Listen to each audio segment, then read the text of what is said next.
We may get some rain, but not too concerned. Always check the weather before you decide to go on a hike.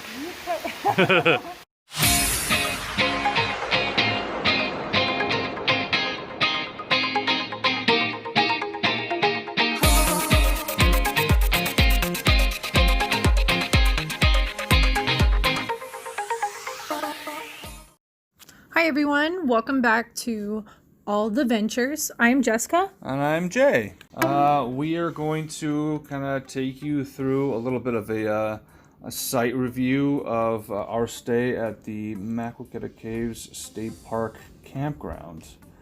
And basically we're just going to do some voiceover audio since this is we were there the end of July. I think it was like the 28th or the 30th. Yeah.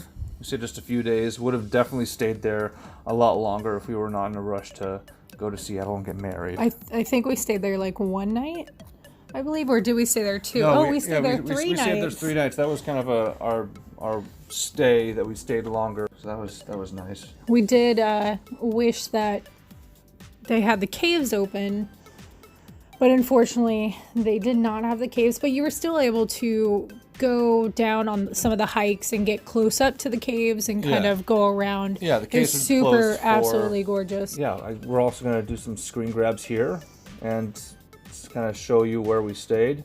Right here in the middle of this map is the Maquoketa Caves State Park, just a little north of I-80, almost directly between Chicago and Des Moines. Here, Maquoketa Caves State Park. And just below it this is the little town of Maquoketa.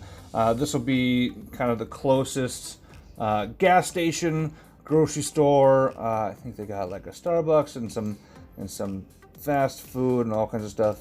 I don't know. Everything is just on this side of the highway. Boom, here we go. Fairway, pretty cheap groceries. If you need anything for your camper, auto parts, that's right there across the street. Everything, we really didn't get any farther than this chunk right here, just inside the town, because it's a quick hop, skip, and a jump back up to the highway and over to the caves.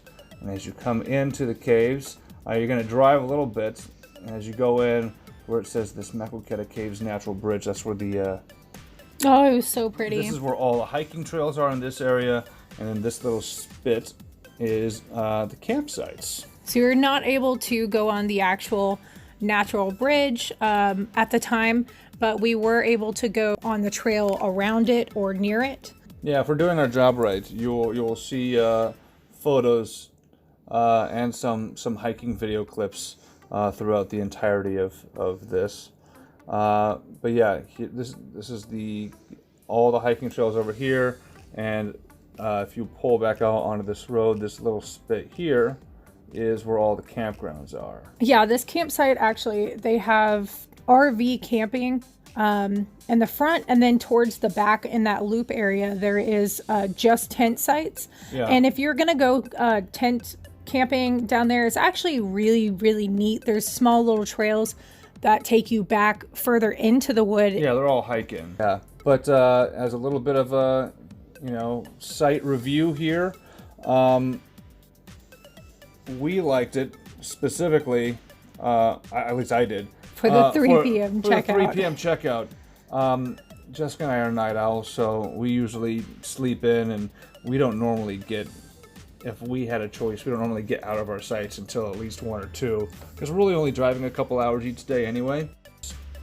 And most people are going to love the fact that the pad length here, really long, almost 70 feet. Yeah, we were able to park our truck sideways in front of the 29-foot camper that we have. I believe our truck is 40. Not 40. Yeah, the camper is 29 feet. And then our truck is probably 20 tops. Yeah, but be careful because your car can get scratched. Oh yeah. The forest rangers there are really diligent and nice in making sure that you're keeping your sites clean and putting out your fires and making sure everybody's having a good time. But they'll have their little forest ranger dune buggy, and if there's a car that's parked kind of on the road, they'll skirt over the edge and they kind of left a nice little scrape on our vehicle. Yeah, there was somebody's, some piece came off of a RV and they had it sideways, and it just so happened to scratch the side of the truck, but it didn't look too bad. All of the sites had electric hookups, as far as I remember. Obviously, except for the... Oh yeah, here's a little key right up at the top. Yeah. That would have been convenient. Yeah, you can reserve any of the sites. So we reserved online, and it cost us $20 to reserve in advance, and I think a lot of it was taxes. But if you show up to the campsite, you can... I think it's $16 for the night, $112 for the week.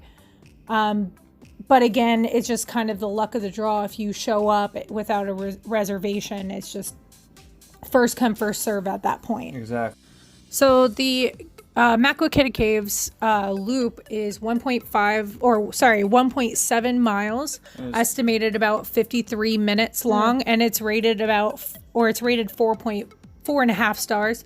On all trails. On all trails. That's where we're at. We did it in 2.5 miles due to rain and us kind of wandering around. It's a wonderful, wonderful, beautiful place to actually wander around, and you kind of get lost in the beauty along the way. I think technically the caves loop was just this upper section. I don't think it was this giant figure eight that we did. And when we got to about this high peak spot right up here, and that's when it started dumping on us, and we had to hightail it past all these caves that were closed that we wanted to see. Maquoketa Caves, I think that's how you say it. But luckily, we did find, even though most of the caves are closed, this nice little overcropping. So we're able to kind of escape the sideways rain a little bit. So yeah, we're just kind of chilling here for now, waiting out the monsoon storm. Hopefully it stops soon. Yeah, hopefully it stops soon. And that's why you see all this all this craziness here, because we were just stuck in a cave for about 20 minutes until the rain died down. Oh, and then great. We could continue exploring. And then it was lovely enough to dump on rain again as soon as we got all the way to this far section, and had to do the same, book it back to the end. The car, where we were parked. Yeah. So I think that wraps it up. That kind of wraps everything up. I say all in all, if I was going to give this a star rating, I'd give it a 4.5. I absolutely loved it. I give it less than. It's only because the caves were not open. I give it a 3.5 to a 4. Only because, one, it dropped the whole point because I didn't get a chance to see the caves. He was so excited to see the caves the whole time. And then the pandemic hit. I want to go spelunking. So spelunking, cave diving, like rappelling down and. We didn't have the equipment to do spelunking. I was going to spelunk. Spelunk is a funny word to say. It's a fun word to say, and it's also a fun thing to do. Spelunking. Yeah. Have you ever been spelunking? Spelunking. Spelunking. Spelunking. Yeah. Is it cave diving, rappelling, or spelunking? SPLUN or is it SPEL? I don't know. That's not important. Spelunking. Spelunking. Yeah, so I drop it like a half point for the caves being closed. So and I also drop it a half point because the forest rangers dudes scraped the side of the car. That's not an experience for everybody, though. It's not, but I can rate the thing because the park rangers were not being conscious enough of where their vehicle was to not only scrape the side, but didn't even stop or notice or anything. It was our neighbor that had to knock on our camper and be like, yo, the forest ranger completely screwed up your stuff. Yeah. Touche. Yeah, so I give it a 4 to 5. I still give it a 4.5. Due to lack of caves. The trails are amazing. The campsites are huge. I would say it's one of our... it's full electric. I would say it's the top of my list on hikes. Do you agree you would have stayed longer than the 3 days we did? I thought we only stayed 2 days, but maybe my memory is kind of cracked out. I call it 3 days, 2 nights. So we stayed the night there, and then it had like 3 days. I would have definitely stayed. I think I would have stayed longer if the caves were actually open.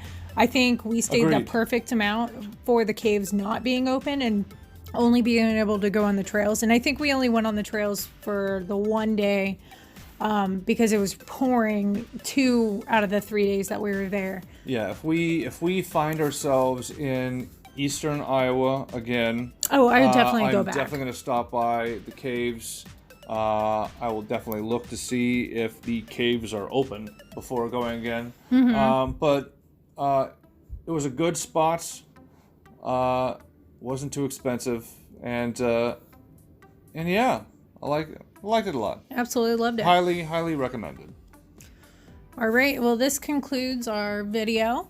We hope you like it. If you want to, go ahead and subscribe to see more of us. And follow us on social media. We have Facebook and Instagram, Alltheventures. And let us know if you'd like to see more videos of this style. If you just want to kind of have us kind of showing a little montage of photos and some hiking videos in the background while we just kind of discuss things, or would you like to see more of our pretty faces? Let us know. And hope you continue to follow us on all our adventures. Alltheventures. Yeah. Bye. This is pretty sweet. Yeah.